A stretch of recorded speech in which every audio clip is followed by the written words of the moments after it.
අද අපි ඔබට වටහා දෙන්න යන්නේ මම වර්තමාන කොවිඩ් තත්ත්වය සහ ඒ කොවිඩ් බලවේග සමග ලෝකෙට දැනෙනු කාරණා කීපයක්. වර්තමාන කොවිඩ් තත්ත්වය මේකයි. ලංකාවේ දැන් අපි 1100ක විතර බේත් කරලා තිබෙනවා. අපි දෙන ප්‍රධාන බේද තමයි හයිඩ්‍රොක්සික්ලෝරොක්වින්. ඒක දුන්න ඒක ඉස්සර මැලේරියා වලට පාවිච්චි කරා ක්ලෝරොක්වින්. දැන් ඒකේ අනුබද්ධ අණුවක් තමයි මේ හයිඩ්‍රොක්සික්ලෝරොක්වින් කියන්නේ.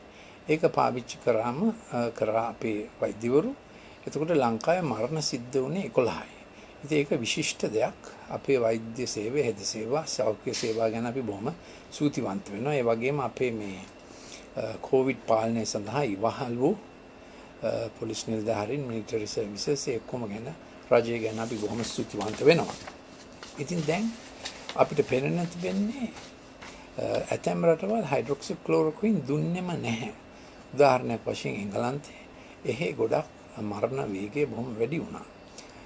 තව කදිම මේ සංසන්දනයක් තිබෙනවා ඇමරිකාවේ ෆ්ලොරිඩා ප්‍රාන්තය ජනගහනය මිලියන් 27යි මරණ 2147යි. මොකද ඒගොල්ලෝ හයිඩ්‍රොක්සික්ලෝරොක්වින් ලෙඩේ හැදුණු ගමන්ම දුන්නා. මොකද හයිඩ්‍රොක්සික්ලෝරොක්වින් හොඳට බලපාන්නේ ලෙඩේ හැදුණු ගමන්ම දුන්නාම.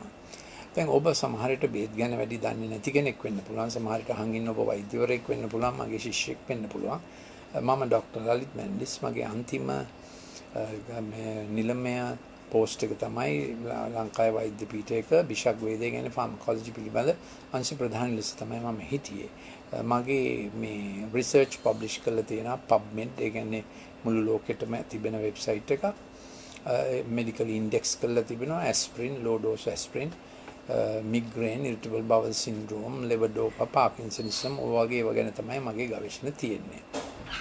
ඉතින් හයිඩ්‍රොක්සික්ලෝරොක්වින් ගැන කියන්න තියෙන්නේ අර මේ ෆ්ලොරිඩා ප්‍රාන්තයේ මිලියන් 27ක් ජනගහනය මරණ 2147යි. එහි ගොඩක් වෛද්‍යවරු මේ හයිඩ්‍රොක්සික්ලෝරොක්වින් දුන්නා. මොකද ඒකේ ගවර්නර් ඒකට ඉඩ දුන්නා, ප්‍රාන්තීය ආණ්ඩුකාරවරයා.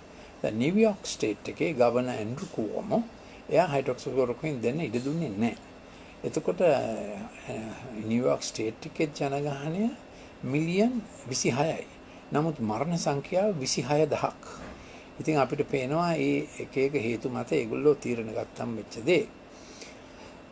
දැන් මෑතකදී කියන්න තියෙන්නේ නිව්යෝක් යුනිවර්සිටි එකේ ග්‍රොස්මන් මෙඩිකල් කොලෙජ් එකේ හයිඩ්‍රොක්සික්ලෝරොක්වින් ගැන මේ randomized control clinical trial එකක් කරා. එතකොට ඒකේ පේන්නේ තිබුණේ හයිඩ්‍රොක්සික්ලෝරොක්වින් දුන්නු කණ්ඩායම. දුන්නු කණ්ඩායමක් ඉන්නවා, දුන්නු කණ්ඩායමක් ඉන්නවා. ඒ හයිඩ්‍රොක්සික්ලෝරොක්වින් දෙන්න ඕන zink සමග. එහෙම නැත්නම් ඇසිත්‍රොමයිසින් කියන ප්‍රතිජීවකයේ සමග. ඒ නිව්යෝක් යුනිවර්සිටි එකේ ග්‍රොස්මන් මෙඩිකල් කොලෙජ් එකේ අය දුන්නේ හයිඩ්‍රොක්සික්ලෝරොක්වින් සහ zink. ප්‍රංශේ ප්‍රොෆෙසර් රවුල්ට් කියන එක්කෙනා දුන්නේ හයිඩ්‍රොක්සික්ලෝරොක්වින් සහ ඇසිත්‍රොමයිසින්. හයිඩ්‍රොක්සික්ලෝරොක්වින් zink එක දුන්නාම හයිඩ්‍රොක්සික්ලෝරොක්වින් ඒ zink අයන වැඩියෙන් අපේ සෛලයට ඇතුල් කරලා අයන 4 එකක් ලෙස ඇතුල් කරලා ඒ zink උත් ඉවහල් වෙනවා කොවිඩ් වෛරසය විනාශ කිරීමට, ගුණ්‍ය වීම වැළැක්වීමට හයිඩ්‍රොක්සික්ලෝරොක්වින් උත් ඉවහල් වෙනවා. ඒතකොට ඇසිත්‍රොමයිසින්, ඒ කියන්නේ ප්‍රංශේ මහාචාර්ය රවුල්ට් දුන්න එක ඇසිත්‍රොමයිසින් සහ zink. ඇසිත්‍රොමයිසින් සහ zink දුන්නාම ඇසිත්‍රොමයිසින් සහ හයිඩ්‍රොක්සික්ලෝරොක්වින් දුන්නාම වෙන්නේ හයිඩ්‍රොක්සික්ලෝරොක්වින් සහ ඇසිත්‍රොමයිසින් අණු අතර ඇති වෙනවා ෆාමකෝඩයිනමික් සිනර්ජි එකක්. ඒ අණු එක්ක ක්‍රියා කරමින් ඒ සෛලේ ලයිසෝසෝමේ pH අගය වැඩි කරනවා. pH අගය. එතකොට වෛරස් එකට සෛලේ ගුණණය වෙන්න බැරි වෙනවා. තව එකක් තමයි හයිඩ්‍රොක්සික්ලෝරොක්විනුයි ඇසිත්‍රොමයිසිනුයි එකට දුන්නම වෙන ඒ ප්‍රතිශක්තිය අති තීව්‍ර වෙලා ඉමියුන් කැස්කේඩ් එක සයිටෝකයින් ස්ටෝම් එකක් ඇති කරාම බොහොම අති තීව්‍ර ප්‍රතිශක්ති ප්‍රතික්‍රියාවක් ඇති වුණාම ඒ අණු දෙක එක්කහු වෙලා නිපදවනවා SPM අණු. එතකොට ඒ වලින් අර ප්‍රචණ්ඩ ප්‍රතිශක්ති ආසාදනය සහ ප්‍රතික්‍රියාව මැඩ පැවැත්වෙනවා. ඔය පොඩි කාරණා දෙකක්. ඒ දෙක ඒ උපකාරක දෙක නැතිව රිකවරි ට්‍රයල් කියලා එකක් ඔක්ස්ෆර්ඩ් විශ්වවිද්‍යාලයේ අනුබද්ධ ආයතනයකින් කරා. එතකොට ඒගොල්ලන්ට හයිඩ්‍රොක්සික්ලෝරොක්වින් වල එහෙම ගුණයක් පෙනෙන්න තිබුණේ නැහැ. එතකොට අපිට පේනවා මනුෂ්‍යයන්ගේ මුලින් කරපු රිසර්ච් වලට ගරු කරන්නේ නැතුව ඔවුන්ගේ පූර්ව මතයක් අනුව මේ හයිඩ්‍රොක්සික්ලෝරොක්වින් වැඩ කරන්නේ නැහැ කියලා විද්‍යා ලෝකේ එහෙමත් වෙනවා. ඉතින් මේ පසුගිය සති දෙක තුල වුණ තව එකක් තමයි Lancet කියන ප්‍රධාන සුප්‍රසිද්ධ ජර්නල් එක සහ NEJ New England Journal Medicine කියන සුප්‍රසිද්ධ ජර්නල් එකේ වැරදි ආටිකල් වගේක් පළ කරා අසත්‍ය දත්ත සමග. අසත්‍ය දත්ත විතරක් නෙමෙයි අසත්‍ය මේ ස්ටැටිස්ටිකල් විශ්ලේෂණ සමග. ඒවා අහක් කරන්න සිද්ධ වුණා. ඒකට කියන්නේ රිට්‍රැක්ෂන්. ඉතින් ප්‍රධාන පෙළේ ආයතනයක ප්‍රධාන පෙළේ ජර්නල් එකකට සිද්ධ වෙනකොට ආටිකල්ස් රිට්‍රැක්ට් කරන්න. ඒ කියන්නේ ආපහු එළියට දාන්න ඒ ජර්නල් එකේ විශ්වාසවන්තකම නැති වෙලාම යනවා. ඒ වගේ ප්‍රශ්න වෙන්නේ ඇයි? එක විද්‍යාත්මක නොවන හේතුන් මත මේ පහසු ඩ්‍රග් එකකට විරුද්ධ වීම නිසා. ඉතින් ඊටම ලාභ ඩ්‍රග් එකක් තියෙනවා නම් ඇස්ප්‍රින් හරි ඔය දැන් මේකට බලපාන හයිඩ්‍රොක්සික්ලෝරොක්වින් ලාභ ඩ්‍රග් එකක් තියෙනකොට ඒකෙන් ඩ්‍රග් නිෂ්පාදනය කරන අයට සල්ලි උපයන්න බැරි වෙනවා. තව එකක් තියෙනවා අපිට පෙනුණා මේ දැන් එන්න ලෝකේ ගොඩක් විද්‍යාඥයෝ කියනවා දැන් මේ අද ඊයේ නෝබේ වලින් කියලා තිබුණා ඊට ඉස්සෙල්ලා ප්‍රොෆෙසර් ලූක් මොන්ට්ජිනෝ කිව්වා එයා තමයි HIV වෛරස් එක හොයාගත්ත එක්කෙනා ඒක විස්තර කරපු එක්කෙනා ඒකට නොබෙල් ප්‍රයිස් එක තිබෙන එක්කෙනා එයා කිව්වා මේ COV2 හැවත් කොවිඩ් වෛරස් එක ලැබ් එකක හදපු වෛරස් එකක්. මොකද ඒකේ RNA නියුක්ලියෝටයිඩ් මෙහෙම සීක්වන්ස් එකට ඒ කියන්නේ වවුලගේ කොරෝනා වෛරස් එක අරගෙන එක තැනකින් ඒක කඩලා එතනට HIV නියුක්ලියෝටයිඩ් සීක්වන්ස් එකක් හයි කරලා. ඉතින් 80%ක් විතර බැට් මේ වවුලගේ එක අර ඉතුරු ටික HIV එක. ඉතින් ඒක සම්පූර්ණයෙන්ම හදපු එකක්. ඒ නිසා තමයි මෙච්චර ප්‍රචණ්ඩ ලෙස මේ වෛරසයට පුළුවන් අපගේ සෛල ආක්‍රමණය කරන්න. පෙනහල්ල සෛල, රතුරු දුරාණු, මොලේ උනත් ආක්‍රමණය කරන්න පුළුවන්. මොකද ඉස්සර තිබුණ COV1 සහ COV1 වලට වඩා 20 ගුණයක් වැඩිය මේක ආක්‍රමණය කරන්න පුළුවන්. ඒකට කියන්නේ gain on function. අරකට තිබුණු කෘත්‍යයට වඩා බොහොම අධිතීව්‍ර කෘත්‍යයක්. ඒක විකෘති වීම වලින් හැවත් මියුටේෂන් වලින් වෙන්නේ නැහැ. ඒක ජීව විද්‍යාවේ නීතියක්. ප්‍රවේණ විද්‍යාවේ නීතියක්. මියුටේෂන්ස් වලින් වෙන්නේ තිබෙන කෘත්‍යය නැති වෙනවා. ඒ කියන්නේ ළමෙක්ගේ එන්සයිම් එකක් නැති වෙනවා. සංජානනීය ආබාධයක් එනවා. එහෙමයි වෙන්නේ මේ අර තිබෙන ෆන්ක්ෂන් එකක් කෘත්‍යයක් නැති වෙන එක තමයි විකෘති වීමකින් වෙන්නේ. ඒ නිසා මේ COV2 එක මෙච්චර අධි තීව්‍ර කෘත්‍යයක් ලබාගත්තේ කොහෙන්ද? මේක ලබාගත්තේ මේ gain on function virus research එකකින්. ඒ කියන්නේ කෘත්‍යය වැඩි කරා ලැබ් එකක ඒක හදලා පේන්න තිබෙන්නේ වුහාන් වල තමයි. නමුත් ඒක හැදුවේ ඇමරිකාවේ CDC ආයතනය එක්කව වෙලා. ඉතින් අපිට පේන්න තියෙන්නේ ඒගොල්ලෝ හැදුවේ අර චීන අලුත් අවුරුද්ද ඉවර වෙලා සෙනග යනකොට ඒ රටවල් වලට මේ වෛරස් එක අරගෙන යන්න. නමුත් ඊට ඉස්සෙල්ලා චීනෙදිම වෛරස් එක නිකුත් කළා බොහෝ දෙනා මැරෙන්න පටන් ගත්තා. ඒක ඇති වෙන ප්‍රශ්නේ. ඒ නිසා තමයි මේක ඩක් ගාලා ලෝකෙටම එළි වුණා. එතකොට තමයි අපි දැනගත්තේ එහෙම වෛරස් එකක් හදලා ඒ වෛරස් එකට සරිලන වැක්සින් එකක් දැම්ම හදන්න කටයුතු ලෑස්ති කරලා තියෙනවා කියලා. ඒ විතරක් නෙමෙයි කතන්දරේ ආවේ මෙහෙමයි. ඒ වෛරස් එකේ ස්ට්‍රේන්ස් මාරු වෙනවා. එතකොට ඊට පස්සේ චීනට යනවා නම් වෛරස් ස්ට්‍රේන්ස් 3-4කට වැක්සින් එක ගහන්න ඕන. තව මේ අපි කිව්ව ඉතාලියට යනවා නම් ඒ ස්ට්‍රේන් එක වෙනස්. ස්පාඤ්ඤයට යනවා නම් ස්ට්‍රේන් එක වෙනස්. එතකොට අප්‍රිකාවට යනවා නම් ස්ට්‍රේන් එක වෙනස්. එතකොට වෛරස් ස්ට්‍රේන්ස් 7-8කට වැක්සින් එක ගැහුවේ නැත්නම් ඒ රටට යන්න බෑ, රැකියාවට එන්න බෑ. එතකොට ඒක මේ ඩිජිටල් චිප් එකක් අතට දාලා ඒකට තමයි බිල් ගේට්ස් සංවිධානය ලෑස්ති වෙලා ඉන්නේ. යාගේ විශාල සංවිධාන 2-3ක් තිබෙනවා. වැක්සින් හදනවා, වැක්සින් වලින් විශාල වශයෙන් ධනය ආය කර ගන්නවා. ලංකාවෙත් මෙහෙම වැක්සින් සටන් ගොඩාක් ගිහිල්ලා තිබෙනවා.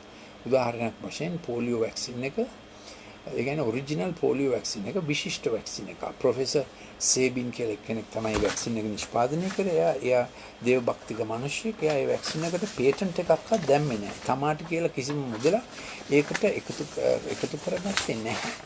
ඒක කටින් ගන්න එක මතකද? 1962 විතර තමයි ඔය 62 විතර තමයි ලංකාවට පොලියෝ එපිඩෙමික් එකක් ඇවිල්ලා අපිත් ඉස්කෝලේ යන කාලේ අපි ඔක්කොටම මේ කටට ගන්න පොලියෝ එක දුන්නා. ඒක ගැනීම නිසා ඉතා විශිෂ්ට ප්‍රතිශක්තිය ඇති වෙලා දැන් අවුරුදු 6ක් 7ක් තිස්සේ අපි ලංකාවේ පොලියෝ නැහැ. ඒ වුණාට බිල් ගේට්ස් සංවිධානයෙන් වෙන අලුත් පොලියෝ වැක්සින් එකක් නිපදවලා මේ ප්‍රොෆෙසර් සේබින්ගේ එක නැතිව මේ වැක්සින් එක ඉන්දියාවේ විශාල ගණනක් ඈත ගම්මානවල ළමයින්ට දීලා එයින් 45545ක් non polio flaccid paralysis කියලා ළමයි අබ්බගාත වුණා. ඒ ගැන ලොකු නඩුවක් ඉන්දියාවේ යනවා. මම මේ ටික කිව්වේ ඇයි? මේ වෛරස් එකක් හදලා ඒකට තව වැක්සින් එකක් හදලා අපේ සෞඛ්‍ය ආක්‍රමණය කරන්න ගෝලීය වශයෙන් ප්ලෑන් එකක් තිබිලා තිබෙනවා. ඉතින් ඊට අමතරව පෞල ආක්‍රමණය කරන අනිත් බලවේග මොනවද? ඊළඟට ඒ දේශයන් වල ස්වෛරීතාවය නැති වෙන පිණිස සෞඛ්‍ය ආක්‍රමණය කරනවා. ඊළඟට අපි අපේ සෙනඟ බලාගත්තේ නැත්නම් අපි අපේ සුළුතර ජන කොටස් බලාගත්තේ නැත්නම් ඊළඟට human rights ප්‍රශ්න ඇති වෙනවා. ඉතින් අපේ වගකීම සුළුතර අයව minority කණ්ඩායම් ආරක්ෂා කර ගැනීම තමයි බහුතරයාගේ වගකීම. ඒක අපි කරගත්තේ නැත්නම් human rights ප්‍රශ්න ඇති වුණාම ඒ තුලිනුත් දේශයකට බලපෑම් වෙනවා. ඊළඟට කල්පනා කරන බලන්න ඩිජිටල් ස්ක්‍රීන් එකේ ආක්‍රමණය. ළමයා පොඩි කාලේ ඉඳලම ඩිජිටල් ස්ක්‍රීන් එකෙන් ආක්‍රමණය කරනු ලබනවා. දැන් මම විශාල වශයෙන් පැයකට විතර මම ලෙසන්ස් දෙකක් කරා මේ කොවිඩ් මේ සෙෂන්ස් වල අපි කියන්නේ කොවිඩ් සයන්ස් ඇන්ඩ් රීසන් කියලානේ. මොකද හැමෝගෙම ලොකුම බර තියෙන කොවිඩ් ගැන. නමුත් මම ඊට අමතරව ඔන්ලයින් ස්ටඩීින් ගැන සෙක්ෂන්ස් දෙකක් කරා. ඒ ඔන්ලයින් ස්ටඩීස් ගැන මම සෙක්ෂන් දෙකක් කරේ. ඔබගේ දරුවා ඔන්ලයින් පාඩම් කරන අතර ඒකින් මොලේට එක තදින් බලන උපාන ලෙස කළ හැකි දේවල් ඔක්කොම ප්‍රායෝගික අවවාද මම දීලා තිබෙනවා. ඒක ඔබට මිස් වුණා නම් ඔබ කරන්න ඕනේ අපේ මේ WhatsApp එකට පණිවිඩයක් යන්නේ ඒක අපි නොමිලේ එවනවා. අපේ WhatsApp නම්බරය +94 77 49 59 214 077 49 59 214ට එවුවනම් ඒ ඔක්කොම කොවිඩ් විද්වත් විමර්ශන ඔක්කොම එවන්න පුළුවන් සිංහලෙන් ඉංග්‍රීසියෙන් මම කිව්වේ එකට කොවිඩ් science and reason කියලා. ඉතින් මේකත් Covid science and reason series එකක්. නමුත් අර ඩිජිටල් ගැන මම පාඩම් දෙකක් කරලා තිබෙනවා. ඊට අමතරව මම ඩොක්ටර් ලලිත් මෙන්ඩිස් Google කරොත් ඩොක්ටර් ලලිත් මෙන්ඩිස් ඩිජිටල් කියලා ප්ලස් ඩිජිටල් කියලා ගොඩාක් මගේ මේවා එනවා. මේ ක්ලිප්ස් එනවා. ඒව නොමිලේ ඔබට ලබා ගන්න පුළුවන්. ගිය අවුරුද්දේ කියන්නේ 2009 ජූලි මාසේ 27 වෙනිදා මම මේ පික්සල් තිරේ හැබැයි ඩිජිටල් ස්ක්‍රීන් එකෙන් ළමයාගේ ශික්ෂණයට කරිකියුලම් එකට කැරියර් එකට කැරක්ටර් එකට choices වලට පාඨමාලාවට ශික්ෂණයට චරිතයට යගේ තීරණ ගැනීමට ඇතිවන වෙනස් වීම ගැන විද්වත් presentation එකක් academic seminar එකක් මම කරා SLM එකට අපේ වෛද්‍ය ආයතනයට. ඒකේ මුළු document එකම ඔබට නොමිලේ එවන්නත් පුළුවන්. එහෙම නැත්නම් ඔබ web එකට ගියොත් College of General Practitioners Sri Lanka CGPSL ඒකට ගියොත් download කරන්න පුළුවන්. ඒකේ continuous professional development එකේ තිබෙනවා මගේ article එක. ඒ website එකට ගිහලා ඩොක්ටර් මිනිස් කියලා ගහුවොත් මගේ නම එක්ක article එක එනවා. ඒක ඔබට ලබා ගන්න පුළුවන්. මම මේක කිව්වේ මොනවද ගෝලීය ආක්‍රමණ ඔබගේ පවුලට එන. ඔබගේ ළමයට ඔබ ඩිජිටල් ස්ක්‍රීන් එක දුන්නාම එයා ඊටාම අඩු වයසින් ඔබගෙන් වෙන් වෙනවා. ක්‍රමයෙන් ඩිජිටල් ස්ක්‍රීන් එක යාට උගන්වනවා LGBTQ විස්තර asexual formats. ඊළඟට ඒක උගන්වන්න පටන් ගන්නවා thrill violence spook magic monsters එළමයා reality වලින් අහක් වෙලා virtual reality යනවා. ඒගොල්ලන්ගේ දැන් ලෝකය ඔක්කොම අද්භූත වෙනවා. භූත නෙමෙයි අද්භූත වෙනවා. පොළවෙන් ඉහළ පොළවෙන් නැති ලෝකයකට ඒගොල්ලෝ imagination හොඳටම stir up වෙනවා. දැන් මේ ගැන මම ලොකු පාඩමක් කරලා තිනවා මොලේ පත 7 කියලා. I have done a long study on this, the 7 functional traits of the brain that must be developed properly till the child is 14 years old. ඒවත් ඔබට ලබා ගන්න පුළුවන්. මොලේ පත අවුරුදු 14 වෙනකන් ඒක හදාගන්නේ කෙසේද කියලා.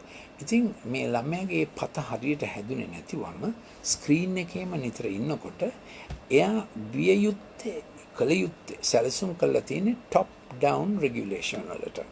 හිතාමතා initiation, navigation, successful and conclusion and reward. කවුද reward කියන්නේ? එයාම කියනවා මම මේක හොඳට කරා. සමර්ථය පිළිබඳ සාතිකයක්, confidence එකක් එයාට තියෙනවා.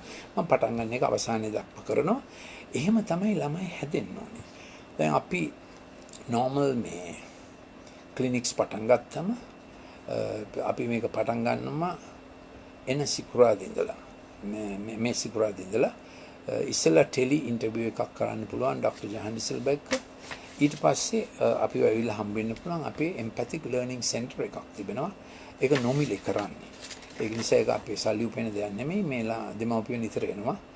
මොකද ඒගොල්ලන්ගේ ඉස්කෝලේ පාඩම් හිර වෙලා පාඩම් කරන්නේ නැහැ. එක තැන ඉන්න බෑ. ඇයි එක තැන ඉන්න බැරි? අපේ මොලේ ඩිසයින් කරලා තියෙන්නේ top down regulation වලින් වැඩ කරන්නේ. ඉහළ සිට පහළට. ළමෙක් තිරේ ඉන්න ප්‍රමාණයට එයා උත්තේජවත් වෙනවා. උත්තේජවත් වෙලා මොකද වෙන්නේ? එයා පටන් ගන්නවා බාහිර උත්තේජ අණුව ක්‍රියාත්මක වෙන්න. ඒකට කියන්නේ bottom up regulation. ඒක subcortical behavior. අපේ cortical behavior නේ තියෙන්නේ. ඒගොල්ලෝ subcortical වල amygdala, hippocampus, hypothalamus එක තමයි හරහා තමයි ක්‍රියාත්මක වෙන්නේ. හැමතිස්සෙම මේගොල්ලෝ ඉන්නේ fight, fright, flight mode එකේ. බය, සන්ත්‍රාසය, හොඳ නැති ත්‍රාසය, ලිංගික ත්‍රාසය යන දේවල් වලට ළමයි බීම බැහැ වෙනවා. ඉතින් ළමයට අපේ මොලේ සැලසුම් කරලා තියෙන්නේ මම හිතන්නේ ඒක God සැලසුම් කරලා තියෙන්නේ. default mode network මිනිත්තු 40ක් අපි salience ඉලක්කය බලා dopamine කියන neurochemical transmitter එකෙන් වැඩ කරලා ඒක අඩු වෙනවා.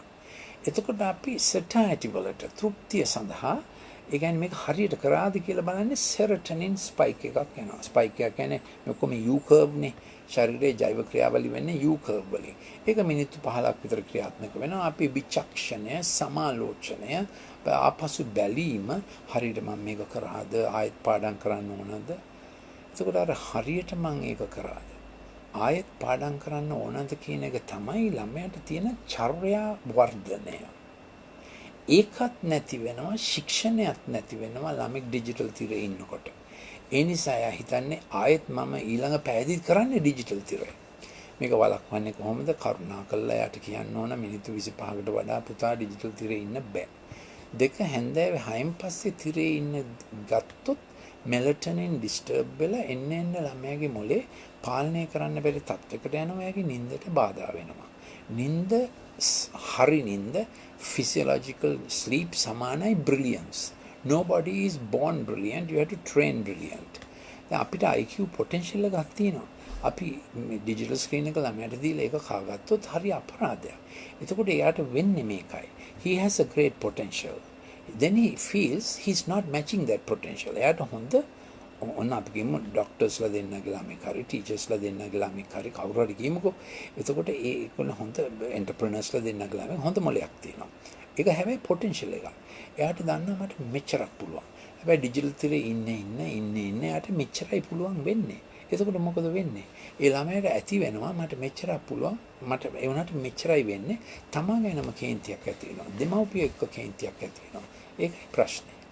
ඒ නිසා ඔබ තීරණයක් ගන්න ඕන ඔය fast games, fast cartoons පුළුවන් තරම් නවත්තන්න බැරිම නම් මිනිත්තු 25යි. මම මේ කියන්නේ පාඩම් Microsoft Word, මේ PowerPoint, Excel sheets ඒව ගැන නෙමෙයි. දෙවෙනි කාරණාව මම අනිත් ඒවාල මේක දිගට කරලා තිබෙනවා. pixel screen එකක් නැතුව පරණ laptop එකක්, desktop එකක්, ඒ කියන්නේ non smart screen එකක් දෙන්න ඕන. ලොකු අයටත් එහෙමයි. ස්මාර්ට් ස්ක්‍රීන් එකෙන් කෙටි කාලීන වැඩ තමයි කරන්නේ. දිගට වැඩ කරනවා නම් non smart, ඒ කියන්නේ ඒක පික්සල් නෙමෙයි, LCD එකක් ඉස්සරහින් තියෙනවා. එතකොට අර පික්සල්ස් වලින් දෘෂ්ටි විතානය හරහා වෙන උත්තේජනය, මොළයට වෙන උත්තේජනය වෙන්නේ නැහැ. මේ ගැන මම මිනිත්තු 45කට වැඩිය කතා කරපු වෙන ක්ලිප් එකක් තිබෙනවා. මේ ටික මම කිව්වේ ඔබගේ දරුවාගේ මොළය ආක්‍රමණය කරන්න වෙන දේවල් තිබෙනවා. ඒ ගැන ඔබ ප්‍රේසම් විය යුතුයි. ඒ දේවල් ඒවා සැලසුම් කර දේවල්. So the global culture has invaded the family culture that God gave. I have to bring God into the picture, otherwise you will not understand family. ඒ පවුල පිළිබඳ සංකල්පය විශ්වාසවන්ත භාවය, fidelity, loyalty, reciprocity, gratitude මේ ඔක්කොම එන්නේ පවුලෙන්නේ. කෘතඥතාවය, පෙරලා කළගුණ සැලකීම මේ ඔක්කොම එන්නේ පවුලෙන්. ප්‍රත්‍යවර්ත සමදකලා, දීර්ඝකාලීන සමදතා, කැඩෙන්නේ නැති සමදතා, වරදක් වුණාම සමාව දීම මේව කොහෙන්ද එන්නේ? මේවා එන්නේ පවුලෙන්. ඒ නිසා අපේ දෙවනි පවුලේ ඉස්කෝලේ ඉස්සර අපි වැඩ කරන්න ගියාම වැඩ කරන්න පටන් ගත්ත ආයතනයක් පවුලක් වගේ. ඉස්සර අපි වෝඩ් එකට ගියාම ඉන්ටර්න් හවුස් ඔෆිසර්ස්ලා හැටියට මම ඉන්ටර්න් හවුස් ඔෆිසර් හැටියට ගියේ ප්‍රොෆෙසර්ගේ වෝඩ් එකට, professor of surgery, professor of medicine. මොකද මම කොළඹ වෛද්‍ය විද්‍යාලයේ 1976 බැච් ටොප් වුණ නිසා ප්‍රොෆෙසර්ගේ වාට්ටුවට තමයි මං ගියේ ඉන්ටර්න්ෂිප් එක කරන්න. එතකොට ඒගොල්ලෝ අපිට සැලකුවේ පියෙක් වගේ. ගුරු පියානේ අපි කියන්නේ. ඒකනේ ගුරු දෙගුරු කියන්නේ. ඉතින් ඒ පවුලේ සැලැස්ම ගෙදර තිබුණා. පවුලේ සැලැස්ම ඉස්කෝලේ තිබුණා. අපිට මතකයි අපිට උගන්වපු ගුරුවරු. We remember the teachers who taught us. And we respect them to this day if they are alive. ඉතින් ඒගොල්ලෝ ජීවිතුන් අතර ඉන්නවා නම් අපි ඉබේම නැගිටිනවනේ ටීචර් කෙනෙක් දැක්කම. දැන් ඔක්කොම නැස්ති වෙලා. පළවෙනි ආක්‍රමණය ළමයාව ඩිජිටල් තිරේදීම ज्येष्ठ्यांगिन वें करना एकाई डिजिटल तीरे आक्रमणे.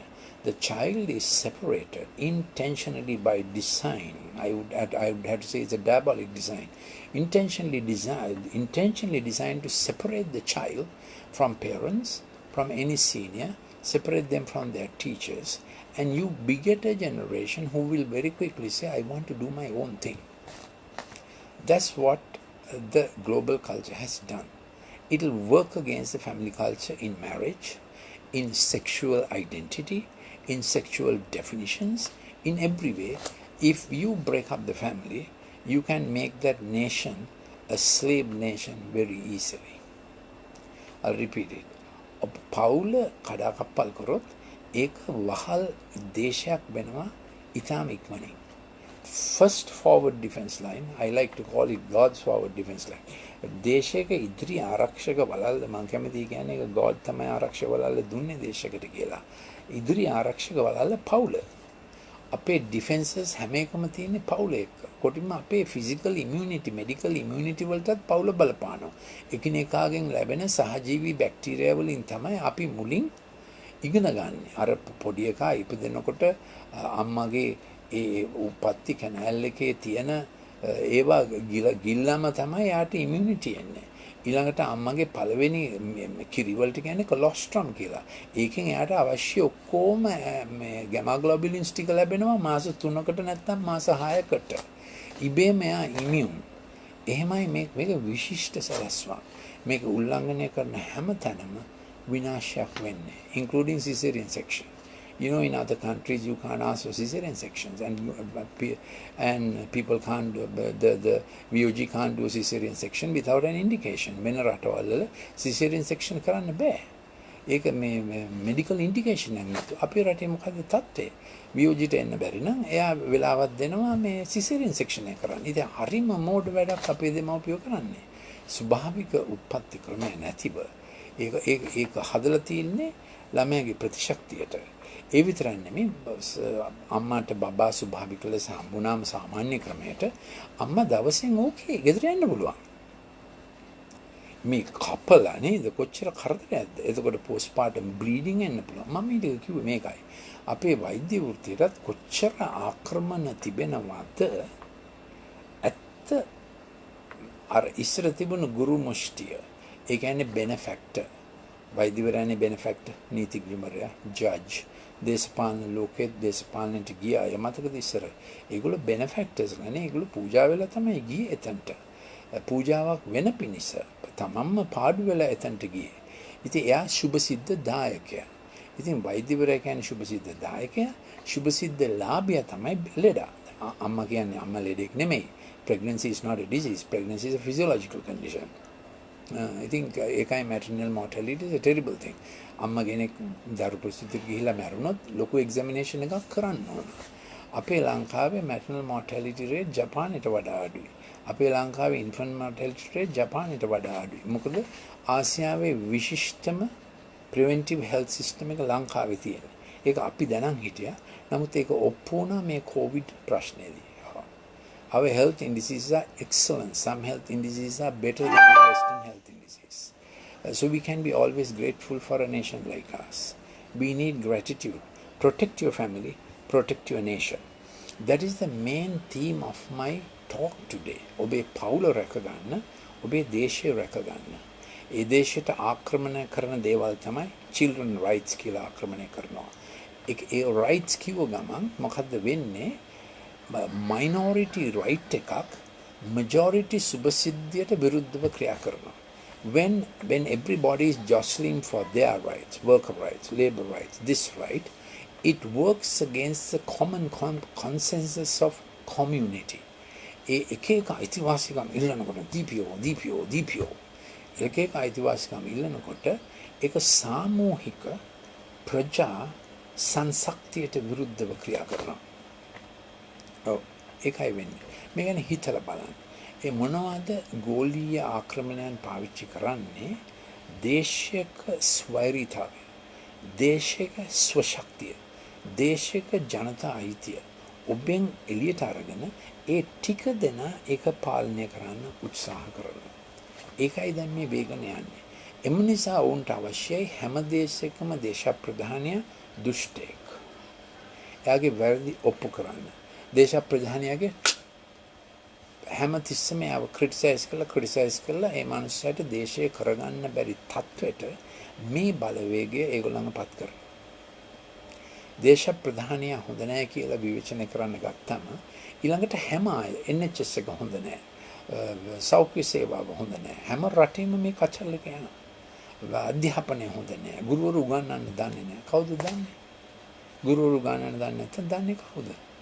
එතකොට ડોක්ටර්ස්ලා බේත් කරන්න දන්නේ නැහැ. හැම රටේම මේ කචල්ලක යනවා. කචල්ලක යන්නේ ශීර්ෂයට විරුද්ධව. Headship is violated. Headship is challenged. There's a power that weakens the nations. ඉතින් බලවේගයක් තිබෙනවා දේශයන් දුර්වල කරන. දේශයක් පවුලක් දුර්වල කරන මොකද්ද කරන්නේ? තාත්තව මරන්න. තාත්තව නිෂේධනය කරන්න. තාත්තව දූෂණය කරන්න. තාත්තව ඇබ්බැහිවීමකට පෙරලන්න. පවුලක් නැස් කරන්න ඕනේ ඒකයි නේද? ඉතින් ඒ වගේ තමයි දේශය නැමැති පවුලෙත් ශීර්ෂයන් විය හැකියි. තීරණ ගන්නින් අය, those who have to decide in a nation are brought down, are castigated. ඒතකොට ජනතාවට උගන්වනවා ඒගොල්ලන්ට විරුද්ධව ක්‍රියා කරන්න. එතකොට මොකද දේශයට වෙන්නේ? දේශය විසිරෙනවා. ඉතින් දැන් මම කැමති මේ ගැන ඔබට විස්තරයක් කරන්න. මුලින්ම තිබුණේ පිතෘ මූලික පාලනයක්. First rulership, governing authority was patriarchal, parent oriented. So I want to read, ඉතින් මම කියවන්න කැමති මේ ප්‍රඥාව රටකට බලපාන හැටි සහ රටකට කොහොමද මේ ප්‍රඥාව භාවිතා කරන්න කියලා මේක පොඩ්ඩක් අහගෙන ඉන්න. ප්‍රඥාව කොහොමද කතා කරන්නේ? ප්‍රඥාව වීදියේහි මොරගසයි. එලිමහන් ස්ථානවල ඇගේ හඬ පවත්තයි. වීදියේ මොරගසන්නේ මොකද? ගොඩක් කෑ ගහනවානේ. වීදියක් වුණාම හැමෝම කෑ ගහනවා. ඉතින් ප්‍රඥාව වීදියේ මොරගසයි.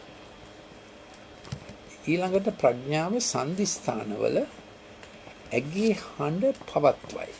Wisdom attempts to maintain her voice. මනුෂ්‍යනෙක් වෙන මන්සන්දිවල හඬ ඔසවයි. So ඒ කියන්නේ ජන ජීවිතයේ මන්සන්දි ස්ථාන කියන්නේ වැදගත් තීරණ ගන්න තැන්. හතරවෙනි එක නුවරට ඇතුල් වන දොරටු ළඟ සිට ඇගේ බස් පවසයි. In those days, every city was usually surrounded by a wall for protection, and at the gate business was transacted, and at the gate decisions were made, judgments were given, the elders sat and so on. And the elder usually, elder usually, I'm going to look at an elder from the time of 2250 BC. How it was at that time in a city, maybe 2000, let's say 2200 BC. Then a city would be about 1500 to 2000 would be the population of a city. The clan leader was a patriarchal leader. Now I'm going to look at his constitution for the legislature of that time. දැන් අපි බලන්න යනවා ඒ ක්‍රිස්තු පූර්ව 2000 කාලේ නගරයක ව්‍යවස්ථාව කුමක්ද නගරේ නායකයා පිතෘ මූලිකයා පාවිච්චි කරේ. ඊට ඉස්සෙල්ලා අපි මේ බලන්නේ ඒ ප්‍රඥාව නගරයට කතා කරමු හැටි. එතකොට ස්ථාන කීපයක් අපි කියව ස්ථාන 4ක් ප්‍රඥාව කතා කරන විදිය. දැන් නගරෙක ඉන්නේ කවුද? මෙතන කියනවා නුවණ නැත්තෙනි නුඹලා අනුවණ කාමට කැමති වෙන්න එපා. එතකොට ඉන්නවා නුවණ නැති අය. ඒගොල්ලෝ නුවණ ලබන්න හිතන්නේ නැහැ. ඒගොල්ලෝ තමන්ට ලැබිය යුතු නුවණ, තමන්ට ලබාගත යුතු නුවණ පත්‍රයට පවරලා, ටෙලිවිෂන් එකට පවරලා, ෆේක් නිවුස් වලට පවරලා, they can be manipulated easily. So in this time I got into intense research on the pharmacology, pharmacodynamics and pharmacokinetics because I found science is being cooked. මේ කාලේ මම සෑහෙන ගැඹුරට මගේ pharmacology විෂය හදාරන්න පටන් ගත්ත මේ drugs සම්බන්ධයෙන්. මොකද මට පෙනුණා ලෝකයේ මාධ්‍යවල මේ drugs සම්බන්ධ ඇත්ත නැත්ත කරලා ආටිකල්ස් පළ කරනවා. මේ නිසා දැන් සුමානකට ඉස්සෙල්ලා Lancet කියන්නේ ලෝක ප්‍රසිද්ධ ජර්නල් එකක්. NEJM, New England Journal of Medicine. ඒවා තමයි අපි ඉස්සර ලයිබ්‍රරි එකට ගියාම SLM ලයිබ්‍රරි එකේ මුලින්ම බලන ජර්නල්ස් දෙක. ඒගොල්ලෝ වැරදි data එක, වැරදි statistical analysis එක දේවල් පළ කරා. ඒ දෙකේ කීර්ති නාමය හොඳටම පළ දුන්නා. දැන් මේ දෙකේ ඊළඟට එන ආටිකල් එක ගැන අපි හැමතිස්සෙම සැකයෙන් ඉන්නේ. ඒකයි ප්‍රශ්නේ. මොකද ප්‍රඥාව නරක වුණා. ඉතින් මේ ප්‍රඥාව නරක වෙන කාලයක් නිසා සුභසිද්ධ දායකයෝ සුභසිද්ධිය අත්හැර ලාභයට වැඩ කරන නිසා ඔබට සිද්ධ වෙනවා දැනුම ලබා ගන්න. දැනුම නැතුව ඉන්න බෑ. ඔබට කියන්න බෑ ඕගොල්ලෝ දැනුම හොයාගෙන අපිට කියලා දෙන්න කියලා. නේද? ළමයි ගැනත් එහෙමයි, ඩිජිටල් ස්ක්‍රීන් එක ගැනත් එහෙමයි. දැන් මම මේ ගැන ගොඩක් පොත්පල කරලා තියෙනවා. දැන් තැපැල් එහෙම පටන් ගන්නේ මේ ළමා සම්පත සුරකිමු කියන පොත. මේක සරසවියකින් ගන්නත් පුළුවන්, මේ විජිතයාපයකින් ගන්නත් පුළුවන්. මේක ලොකු පොතක්, Winning the Digital War. මේකත් සරසවියකින් විජිතයාපයකින් හරි අපේ බුක්සයිට් පොත් ස්ටාප් වෙනුත් ගන්න පුළුවන්. අපි ඉන්නේ බොරැල් ඕවල් ක්‍රීඩාංගණය ළඟ. මේක ලොකු පොතක්. ඊළඟට මේක ළමා මනස හා ශික්ෂණය. මේකේ තියෙනවා මොලේ ළමයින්ගේ පත 7 අනුව කොහොමද ළමයින්ගේ ශික්ෂණය හැදෙන්නේ කියලා. දැන් මේක mom and dad and mistake management. මේක මං ගියසරේ කරා මොලේ පත වැඩ කරන හැටි, top down regulation, bottom up regulation. මේක ලස්සන සංග්‍රහයක්. ඔය A level අයියයි A level O level අයියයි අක්කයි මේක කියවලා මල්ලිට නංගිට ආදර්ශයක් වෙන පිළිස තමයි මේක තිබෙන්නේ. තව ඉතින් ඕම ඒවා ගොඩක් තිබෙනවා. අපි බලන්නේ මේ ප්‍රඥාව ගැන. දැන් අපි යනවා මම කිව්වේ ක්‍රිස්තු පූර්ව 2200 දී පිතෘ මූලිකයෙක් තම නගරය පාලනය කිරීම ගැන එයාට තිබුණු ව්‍යවස්ථාව. කවුද එයාට ව්‍යවස්ථාව දුන්නේ? Where did a city leader, the patriarchal leader of a city in 2200 BC, a city would be about 2000 max at that time, who gives him wisdom, who gives him the constitution? Now listen to his constitution. This is him speaking. Here it is. Give me a second, I will get to the place. මාගේ මේ එයාටගේ ව්‍යවස්ථාව. එයා රට කියන්නේ නගරේ පාලනය කරපු ව්‍යවස්ථාව. මාගේ සිත ස්ත්‍රියක් කරේ ඇදී ගියේ නම් මම මාගේ අසල්වාසියාගේ දොරකඩ ළඟ රැක සිටියෙහි නම් මක් නිසාද ඒ දූෂ්‍ය අපරාධයක් යන. පේනවාද ඒ කාලේ සම්මතය වෙන කෙනෙකුගේ භාර්යාවට ඇස දැමීම, ඉව දැමීම, පරීක්ෂාවක් ගෙනීම ඒ පිතෘ මේක දූෂ්‍ය අපරාධයක්. Can you understand the measure of moral rectitude they had? This is city leader. He is the sole authority on the matter. But I mean is the senior authority on the matter. Of course he had a council. ඉතින් යාට council එකක් හිටියා. ඒ වුණාට එයා කියනවා මම මේක ආයෙත් කියවන්න. මාගේ භාර්යාව වෙන කෙනෙක් මාගේ සිත ස්ත්‍රියක් කරේ ඇදී ගියේ නම් මම මාගේ අසල්වාසියාගේ දොරකඩ ළඟ රැක සිටියේ නම් මක් නිසාද ඒ දූෂ්‍ය අපරාධයක්ය. එසේ ඒ විනිශ්චයකාරයන් විසින් දඩුවම් කළ යුතු අයිතිකමක්ය. What has happened to us after how many years of progress? 2200 BC to 2020 AD. 4220 years of progress. What happened to this morality? දැන් මේ අවුරුදු අපි දැන් ක්‍රිස්තු වර්ෂ 20 ඉන්නේ. මේ අවුරුදු 4000කට ඉස්සෙල්ලා ඒ පිතෘ මූලිකයා නගර ප්‍රධානයන්ට තිබුණු සදාචාරය අපිට තිබෙනවද? අපි කොහොමද මෙච්චර නාස්ති වුනේ? මේ ගැන හැම දෙමව්පියෙක් තීරණය කළා ඔබගේ පවුලේ ලිංගික සංස්කෘතිය සහ රටාව එන්ටර්ටේන්මන්ට් වලින්, මියුසික් වලින්, ඩිජිටල් ස්ක්‍රීන් වලින්, පොනෝග්‍රැෆි වලින් ඒ කිසි දෙයකින් ආක්‍රමණය කරන්න ඉඩ දෙන්න එපා. in the name of modernity. මේක නවීනයි කියලා ඒක ආක්‍රමණය කරන්න දෙන්න එපා. මේක ඒ කාලේ ව්‍යවස්ථාව. මේක ලිඛිත ව්‍යවස්ථාවක් නෙමෙයි. මේක හදවතේ ලියවන ව්‍යවස්ථාවක්. මේ නගර ප්‍රධානියා එහෙමයි රට පාලනය, එහෙමයි දේශීය පාලනය, නගර පාලනය කරේ. ඊළඟ එක මොකද්ද බලමු. එය විනාශය දක්වාම දවන ගින්නක්ය. විනිශ්චයකාරයන් විසින් දඩුවම් කළ යුතු අයිතිකමක්ය. දූෂ්‍ය අපරාධයක්ය. එයින් මාගේ මුළු සම්පත උදුරා දමනු ලබන්නේය. He says, I will lose all my treasure. එයාම තමා ගැන කියනවා මෙහෙම දුෂ්ට අපරාධ කරොත් මගේ මුළු ධනයම කාබාසීනියා වෙයි. Second law for the leader of the city. මාගේ වැඩකාරීටත්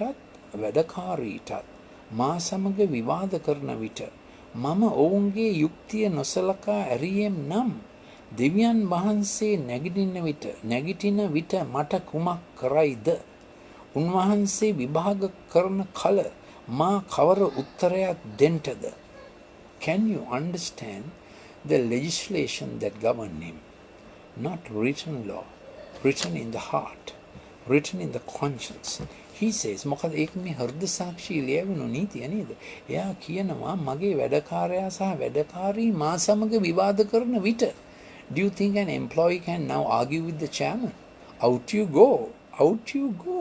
We are so civilized, so cultured, so scientific and so much of HR. Job says, when mage laborer, mage dasya dasi, maat ekka argue karnakotta. They can say, sir, this wage is not enough. ඒක මම ඇහුවේ නැත්තම්. එයා කියනවා ඒක මම ඇහුවේ නැත්තම් දෙවියන් වහන්සේ මන් දිහා බලන් ඉන්නවා. So I am just asking, now in this era of we have disposed of God, that he is non-existent, and different we have said he's a tyrant and we know better than him. We have said different kinds of things. I know all the arguments because when I became first in the island in the A-level exam, I said all this. Mama 1971 JVP අවුරුද්දනේ 1970 තමයි A-level කරේ. මම A-level කරේ St. Thomas's College එකෙන්. එතකොට අපි botany, zoo, physics, chemistry නේ කරන්නේ. ඒ විභාගයෙන් ලංකාවේ මම ප්‍රථමයා වුණා. ඔව්. එතකම් මම දන්නේ නැහැ මට ඒක පුළුවන් කියලා. ඉස්කෝලේ පන්තියේ පළවෙනි මට එක ඉස්කෝලේයිනේ. ඒ විභාගෙම මම ලංකාවේ ප්‍රථමයා වෙලා කොළඹ වෛද්‍ය විද්‍යාලයේ හැම විභාගෙම batch top. ඒකයි මගේ ඇකඩමික් රෙකෝඩ් එක. ඉතින් ඒ කාලේ මමත් කිව්වා ඔය මේ දැන් වාංශ ඕනේ නැහැ වැඩක් නැහැ. දැන් වාංශේ දුර්වලගේ හැරමිටියක් එහෙම කෙනෙක් නැහැ. උචිත වුණ නැතිය ඔක්කොම ආගියුමන්ට්ස් ටික මම දන්නවා.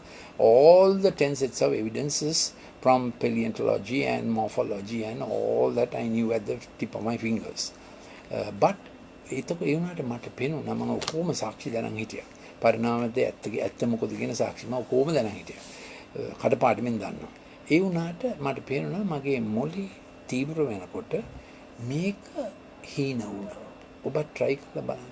මොළේ තීව්‍ර වෙනකොට මේක හීන වුණා. එතකොට එක්තරා කාලයකදී මගේ චින්තන පද්ධතියන් වෙනස් වුණා. නමුත් මම මේ කියන්නේ 2200 ක්‍රිස්තු පූර්ව 2200 නගර ප්‍රධානියාගේ මතය. එයාගේ ලේබරර්ට පුළුවන් එයාට කියන්න සර් this is unfair. ඒක එයා ඇහුවේ නැත්තම් එයා කියනවා God will be my judge. the God මාව විනිශ්චය කරයි. ඊළඟට කුසෙහි මාසයේදී උන්වහන්සේ ඔහුත් නොසාදනසේක්ද? ගර්භාෂයේ අප තැනුවේ එක්කෙනාම නොවේද? Therefore, equality of birth, every human born equal, American Constitution has some such thing, I think, a man born equal or something. දාසය මාගේ බාල වයසේ පටන් පිය කෙනෙකු ළඟ මෙන් මා ළඟ ඇති කළා වූ. Then he looks after the disenfranchised sections of the city. ඊළඟට එයා කියනවා වරප්‍රසාද නැති අය ගැන මම බලාගත්තා. First, marriage institution. 2, labor and work institution. එක එයා විවාහ ආයතනය රැකගත්තා. 2, වැඩ ආයතනය රැකගත්තා. 3, සමාජයේ වරප්‍රසාද වුණ අයව, the underprivileged බලාගත්ත හැටි. Mind you, this is 2200 BC මේ ක්‍රිස්තු පූර්ව 2200 දී මේ. ඉතින් කියනවා පියාණන් මාගේ බාල වයසේ පටන් පිය කෙනෙකු ළඟ මෙන් මා ළඟ ඇති කළා වූ. He adopted the fatherless like his own kids. මාගේ මව්කුස පටන් වැඳුබුවට. You think? Then the widow, he looked after the widow. We have a huge problem, isn't it? Orphans and widows because of the war. දුප්පතුන් ආශාව වූ දේ ඔවුන්ගෙන් වැළැක්වී නම්. Then the poor, for whatever reason people are marginalized in an economy, and you know how rapacious our economy is. At this point, I want to tell you, I want to posit this to you. මම දැන් මේක ඔබට කියලා බලන්නම්. ලෝකේ brands 20ක් විතර තිබෙනවා. ලෝකේ turnover එකෙන් 70%ක් විතර යන්නේ ඒ brand 20 අයිති අය තුලින්. ඉතින් 400ක් විතර ඉන්නවා ලෝක ධනයෙන් 90ක් විතර ඒගොල්ලෝ තමයි පාලනය කරන්නේ. අපි කියමු 80ක් විතර ඒගොල්ලෝ තමයි පාලනය කරන්නේ. ඉතින් black එකේ යන ධනය නීත්‍යානුකූල රජයන් තුලින් යන ධනයට වඩා දෙගුණයක්. ඒකයි ප්‍රශ්නේ. ඉතින් ඇමරිකාවේ ඉන්නවා 75 දෙනෙක්, ඒගොල්ලන්ගේ වටිනාකම ට්‍රිලියන් 3ක්. ඉතින් මුළු බ්‍රිතාන්‍යයේම ඇනුවල් බජට් එකම ට්‍රිලියන් 3යි. ඉතින් එච්චර පොසත් අය. ඉතින් දැන් ඒගොල්ලෝ ඔක්කොම කියන්නේ සෑහෙන ගොඩක් ගෝලීය බ්‍රෑන්ඩ්ස් හදන්නේ චීනේ. ප්‍රශ්නේ තේරුම් ගන්න. ඉතින් ඒගොල්ලෝ කැමති නැහැ ඒ බ්‍රෑන්ඩ්ස් චීනෙන් එළියට ගේන්න. මොකද චීනේ බ්‍රෑන්ඩ්ස් හදනකොට ඒ චීනේ මිනිස්සුන්ට මානව අයිතිවාසිකම් නැහැ, ලේබර් ලෝස් නැහැ, අන්තිම පරිසර දූෂණ යටතේ තමයි කර්මාන්තශාලා කරන්නේ. ඒ වලින් සල්ලි උපයන්නේ කවුද? මහා ලෝක ධනවතුන්.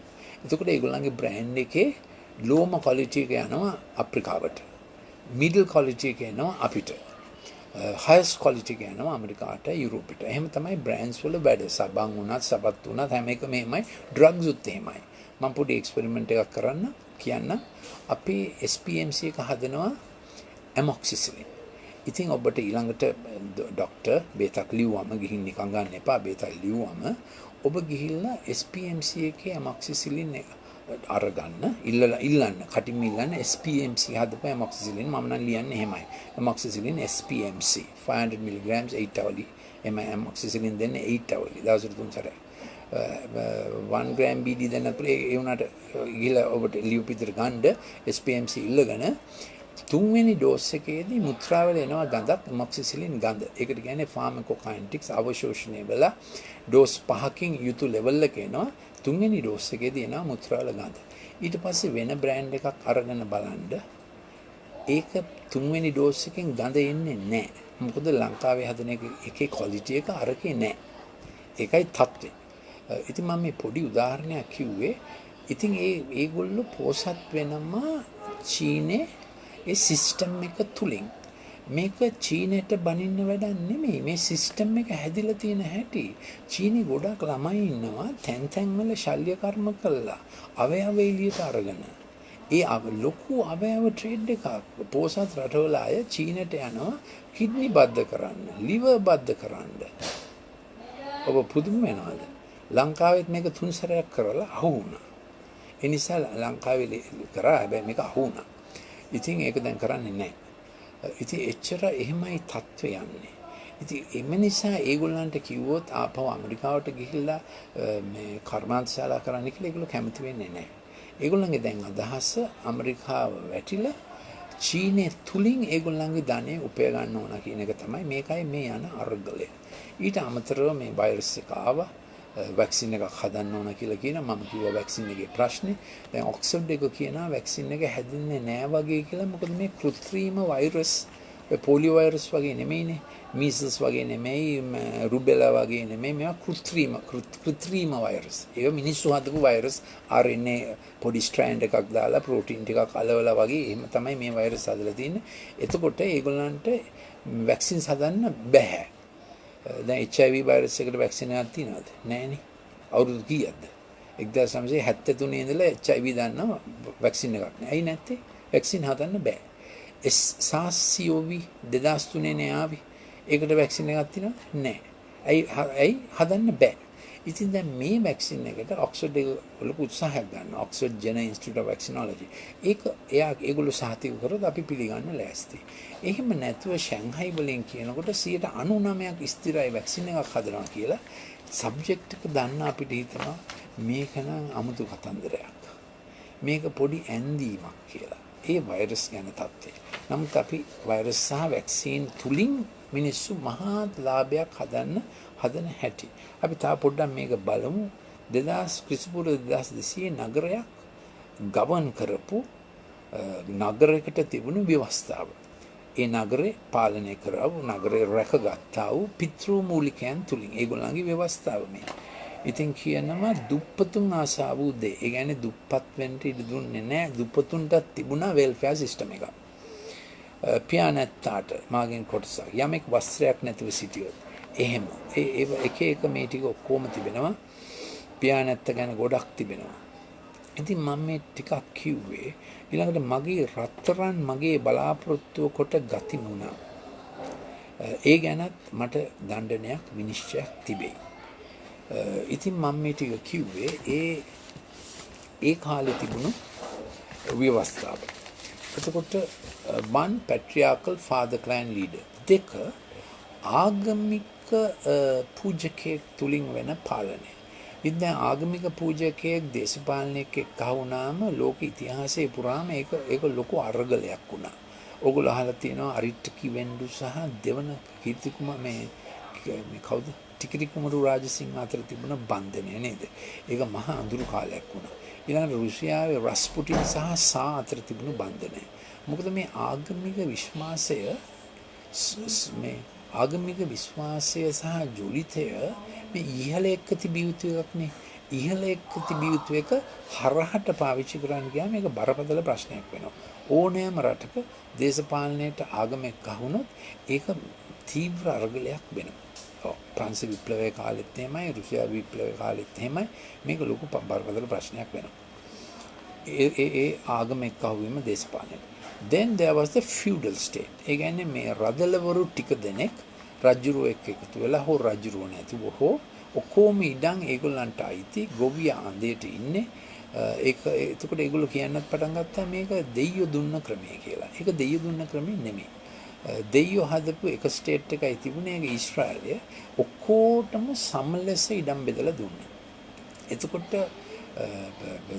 God සාධාරණ ලෙස බෙදන දේ මිනිස්සු තමයි අසාධාරණ ලෙස උල්ලංඝනය කරලා ටික කට්ටියක් ගොඩක් අල්ලගන්නේ. So you must get that to your head. ඉතින් කාල් මාක්ස් කිව්වානේ religion is the opium of the masses කියලා. ඒක ඇත්ත. මොකද ඒ කාලේ ආගම ගියේ ආගම කියලා උපතින් ලැබුණු හැටි දෙයියෝ දුන්නු හැටි කියලා ධනවත් අය බොහෝ ධනවත් වෙනවා. දුප්පතුන් සමග බෙදා ගැනීමක් නැහැ. දුප්පතාගේ පුතාට මේ ඉගෙනගෙන දිනු වෙන්නත් විදිහක් තිබුණේ නැහැ. ඒ නිසා කාල් මාක්ස් 1859 ඩාස් කැපිටල් එක ලිව්වා. චාල්ස් ඩාවින් 1859 ඔරිජින් ඔෆ් ස්පීෂීස් ලිව්වා. ඉතින් මේ කාල් මාක්ස් කියපේක ඇත්ත. කාල් මාක්ස්ගේ ඩයග්නොසිස් එක රිලිජන් ඕපියම් වෙනවා කියන එක ඇත්ත. කාල් මාක්ස්ගේ සොලියුෂන් එක වැරදි. එයාගේ සොලියුෂන් එක මොකද්ද? ධනපතියෝ බෙල ගහලා දාන්න. ඊට පස්සේ මේ සල්ලි නැති අයගේ යුටෝපියා එකක් එනවා කියන්නේ සර්ව ශුභ රාජ්‍ය. ඒක වෙන්නේ නැහැ. සල්ලි නැති මිනිහට බලය ලැබුණාම එයා අරිටත් වඩා දුර්ජන වෙනවා. විප්ලවීය ඉතිහාසය මොකද්ද? මේ සෙට් එක බලවන්තයන්ව ධනපතින්ව මැරුවා. ප්‍රංශ විප්ලවය දන්නවනේ. ඊළඟ සෙට් එක මේගොල්ලන්ව මැරුවා. ඒගොල්ලෝ කිව්වා විප්ලවය ආපහු ලේ ගලන්න ඕන. ලේ ගැලීමක් නැතුව විප්ලවයේ සාර්ථකත්වයක් නැත. එතකොට රොබ්ස්පියර් ඩාන්ටව මැරුවා. දැන් එකට විප්ලවය කරේ. ඩාන්ට ගිලටින් එකට බෙල්ල තියාගෙන කිව්වා තව ටික අවුරුදු ගණනකින් ඔයත්ටත් මේක වෙනවා කියලා. ඒක ෆ්‍රෙන්ච් විප්ලව ඉතිහාසය කරගන්න බැරුණාම නැපෝලියන් කියලා ඒකාධිපතියෙක් ආවා මිලිටරි නායකයෙක්. ඒකමයි ප්‍රංශ විප්ලවයට උනේ.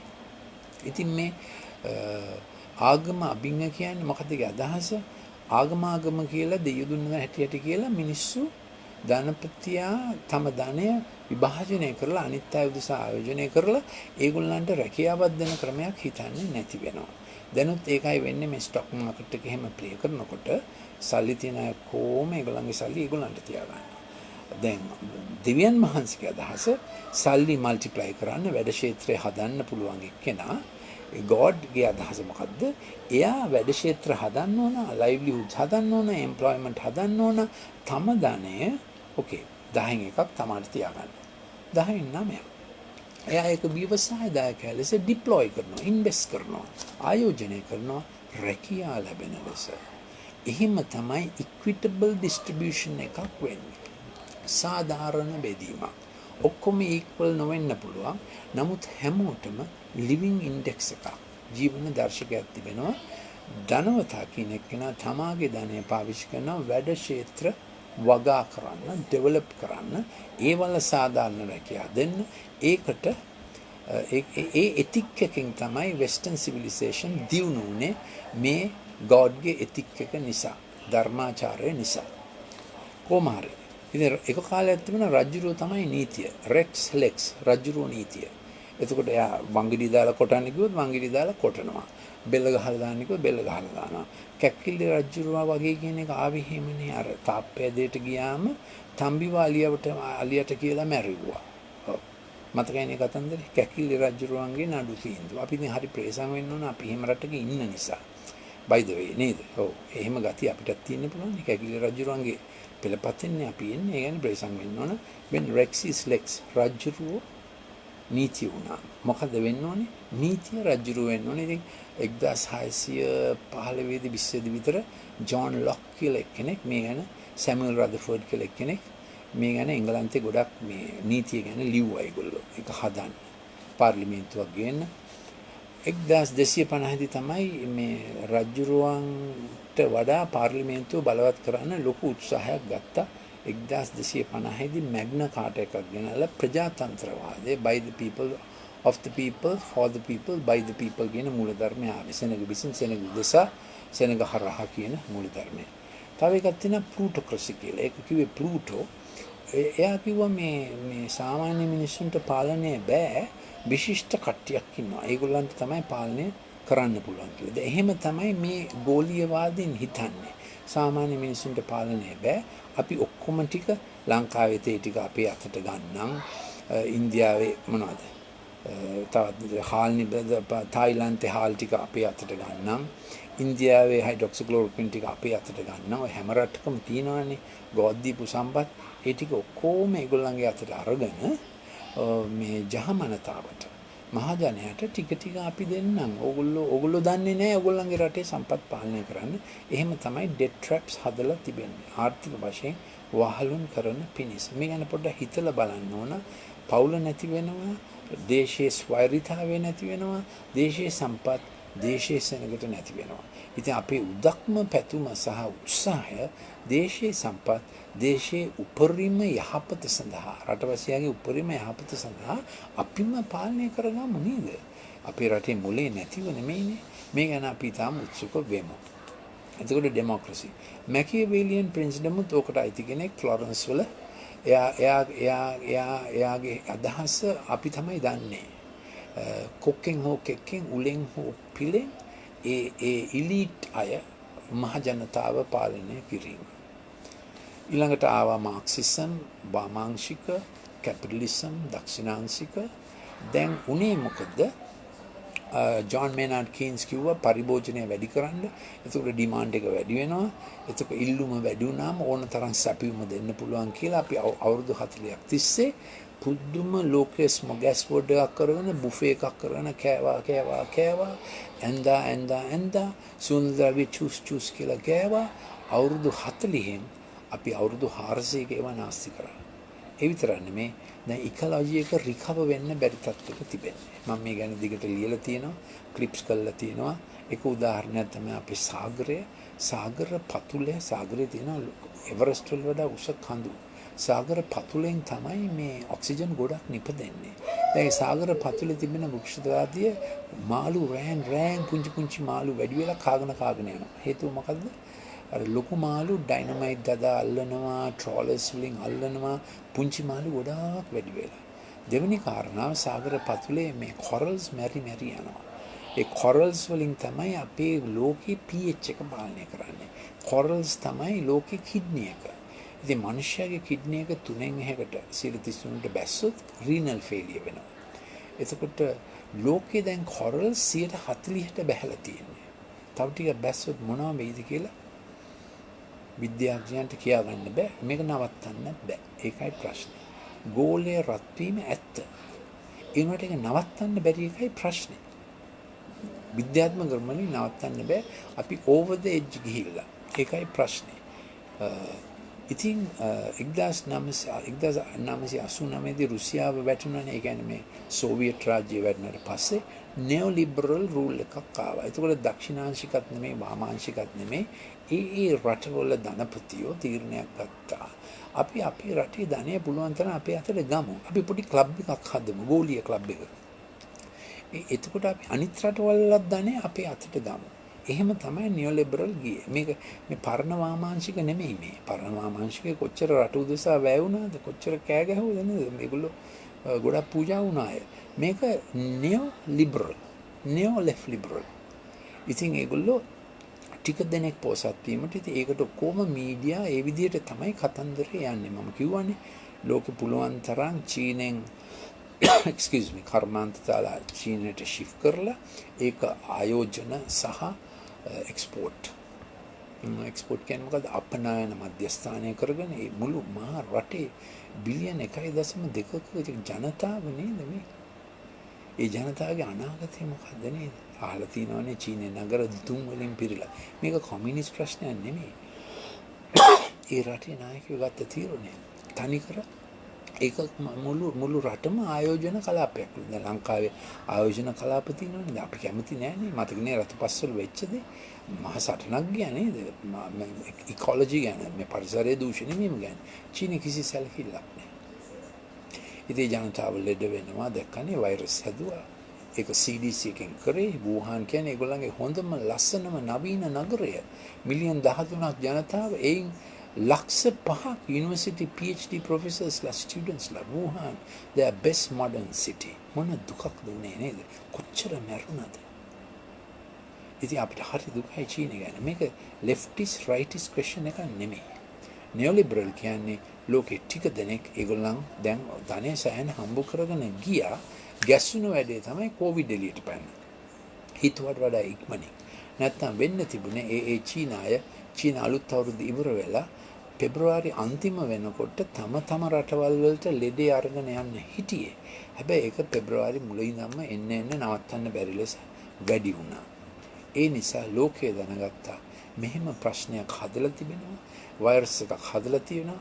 වැක්සින්ස් හදලා තියෙන එකට දෙන්න. ඒ වැක්සින්ස් මෙතන දාන්න ඕන. දැන් අර ගෝඩ්ගේ පොතේ තිබෙනවා අන්තිම පොතට කියන්නේ Revelation. ඒකේ 13 වෙනි පරිච්ඡේදයේ තිබෙනවා මෙහෙම මාක් එකක් දාන්න කාලයක් ලෝකේ සැලසුම් කරන කාලයක් එනවා. ඒකේ 18 වෙනි පරිච්ඡේදයේ කියනවා මුළු ලෝකෙම ආර්ථිකය එක දවසකින් එක පැයකින් හිර වෙන දවසක් එනවා. ඉතින් මුලින් මේක කියවුවම මම හිතුවා ඒක වෙන්නේ කොහොමද? හිර වෙන්නේ වසංගතයක් නිසා කියලා. මම හිතුවා ඒක වෙන්නේ කොහොමද? How can a plague and pestilence stop the world? How can it be? Science is so advanced. හැබැයි ඒක වුණා. අපේ ජීවිත කාලයේදී වුණා. ඊට පස්සේ මොනව වෙයිද? ඒ නිසා අපි ප්‍රඥාවන්ත වෙමු. අපි ටිකක් යටහත් වෙමු. කවුද දන්නේ God ඕන වෙයි නේද? God නැතුව අපි ලෝකේ කරපු හැටි දන්නවනේ නේ. God අහක් කරොත් වෙන කවුරු හරි මිනිස්සෙක් God වෙනවා. ජර්මනි හිට්ලර් වුණේ ඒකනේ. If you remove God, someone will play God. God is not a character others can act like God. අපි කියනවානේ මිනිස්සුන් don't act like God. ඉතින් මේ ටික දෙනෙක් මේක ලෑස්ති වෙලා ඉන්නේ මේ කොහොම පාලනය කරන්න. ඒක තමයි පේන්න තියෙන්නේ. So finally I finish in 2 minutes. Neo-Nazi fascist rule. ඒක තමයි දැන් මේ වෙන්න හදන්නේ. Brands make profit. ඒ කියන්නේ මේ එක එක තියෙනනේ brands තියෙන දන්නවනේ ලෝක ප්‍රසිද්ධ brands ඔක්කොම ධනෙ ඒගොල්ලන්ගේ අතට ගන්නවා. අපේ බීජ ටිකත් පේටන්ට් කරන්නනේ හදන්නේ. බීජ ඒ රටවල තියෙන ජීන් පූල් එක ඒගොල්ලන්ගේ අතට ගන්නවා.